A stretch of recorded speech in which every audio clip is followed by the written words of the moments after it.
টপকে ফেলেছে পুলিশ এবং আন্দোলনকারীদের কিন্তু একটা ধস্তাধস্তি আমরা দেখতে পাচ্ছি এবং পুলিশকে কিন্তু তারা টপকানোর চেষ্টা করছে। পুলিশ লাঠিচার্জ করবে কিনা এটা এখন শেষ পর্যন্ত পুলিশ কিন্তু লাঠিচার্জের চেষ্টা করছে এবং আপনারা দেখছেন পুলিশের সাথে বড় ধরনের এবং ধস্তাধস্তি হচ্ছে এবং একজনকে কিন্তু পুলিশ গ্রেপ্তারের চেষ্টা করছে এবং একসাথে বড় ধরনের ধস্তাধস্তি হচ্ছে এবং দেখেন এক পাশে পুলিশ আরেক পাশে কিন্তু আন্দোলনকারী এবং এই যে দুই পক্ষের এবং পুলিশের উপর ইট পাটকেল নিক্ষেপ করা হচ্ছে আমরা দেখতে পাচ্ছি পুলিশের উপর ইট পাটকেল নিক্ষেপ করা হচ্ছে। এখন পুলিশ একসাথে যায় কিনা সেটি দেখার বিষয় চেষ্টা করছেন বাধা টপকানোর একটি বড় ধরনের বিশৃঙ্খলা কিন্তু আমরা দেখতে পাচ্ছি। আন্দোলনকারীরা ভুয়া ভুয়া স্লোগান দিচ্ছে, এখন কোন দিকে যাব সেটি মূলত দেখার বিষয় এবং আপনারা দেখছেন হিউজ পরিমাণ পুলিশ সদস্য এবং আন্দোলনকারীরা কিন্তু তারা এগিয়ে যাওয়ার চেষ্টা করছে মূলত কারওয়ান বাজার অর্থাৎ ইন্টারকন্টিনেন্টাল হোটেলের দিকে। পুলিশ এখনো পর্যন্ত অ্যাকশনে যায় নাই, পুলিশ চেষ্টা করছে মিছিলটাকে প্রতিহত করার জন্য।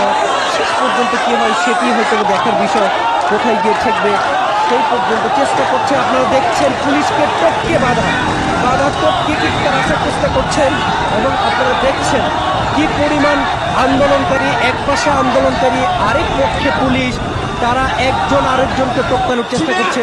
পুলিশ চেষ্টা করছে আন্দোলনকারীদের ঠেকানোর চেষ্টা করছে পুলিশকে বাধা টপকে কারওয়ান বাজার বা ইন্টারকন্টিনেন্টালের দিকে যাওয়ার জন্য।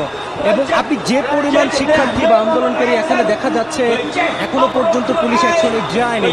পুলিশ অ্যাকশনে যাবে কিনা সেই মোটিভ এখনো দেখা যাচ্ছে না। একটা পর্যায়ে কিন্তু বাধা টপকে ফেলেছিল, আবার কিন্তু পুলিশে বাধাটাকে আবার দিয়ে দিয়েছে।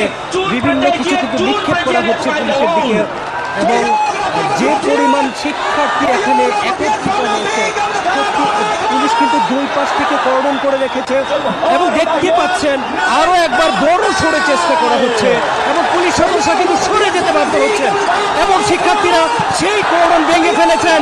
পুলিশের বাধাকে তারা টপকে কিন্তু এগিয়ে গিয়েছেন। পুলিশ শেষ পর্যন্ত কিন্তু তাদেরকে ধরে রাখতে পারলেন না। এত বড় শিক্ষার্থীদের বিক্ষোভ আসলে পুলিশের পক্ষে কতটা নিয়ন্ত্রণ করা সম্ভব সেটি কিন্তু সম্ভব হয় নাই এবং ঠিকই কিন্তু আন্দোলনকারীরা তাদের সে স্লোগান ভুয়া স্লোগান দিয়ে তারা এগিয়ে যাচ্ছে ইন্টারকন্টিনেন্টালের দিকে। সুপ্রিয় দর্শক দেখতে পাচ্ছেন বিভিন্ন এক দফা দাবিতে তারা আন্দোলন করছে এবং পুলিশ যে ধরনের প্রস্তুতি নিয়ে রেখেছিল এই আন্দোলনটাকে আজকে কোনোভাবেই তারা কারওয়ান বাজারের দিকে যেতে দিবে না।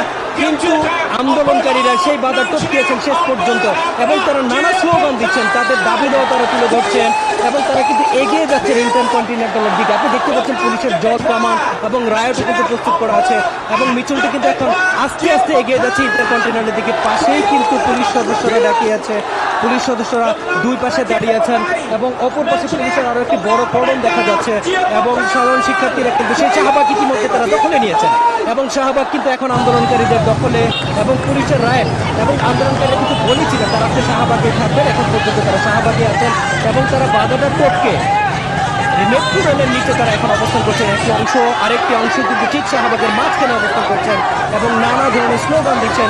পুলিশ সদস্যরা এখন মূলত তারা সাইডে অবস্থান করছেন, যেহেতু বাধা টপকে ফেলেছে এখন আন্দোলনকারীরা আবার আস্তে আস্তে মোড়ের দিকে ফিরে যাচ্ছেন। একটি অংশ আপনার আছে মেট্রো রেলের নিচে, আরেকটি অংশ অর্থাৎ তারা চারদিকে ছড়িয়ে ছিটে গেছেন। পুলিশ কিন্তু এখন এক সাইডে মূলত আন্দোলনকারীরা চেষ্টা করছিলেন বাধাটাকে টপকাতে, সেই বাধা টপকে কিন্তু তারা আবার শাহবাগের মাঝখানে অবস্থান করছেন এবং একটা অংশ ফিরে যাচ্ছে এবং পুলিশের রায়ট এবং জলকামান দেখে কিন্তু তারা নানা স্লোগান দিচ্ছে।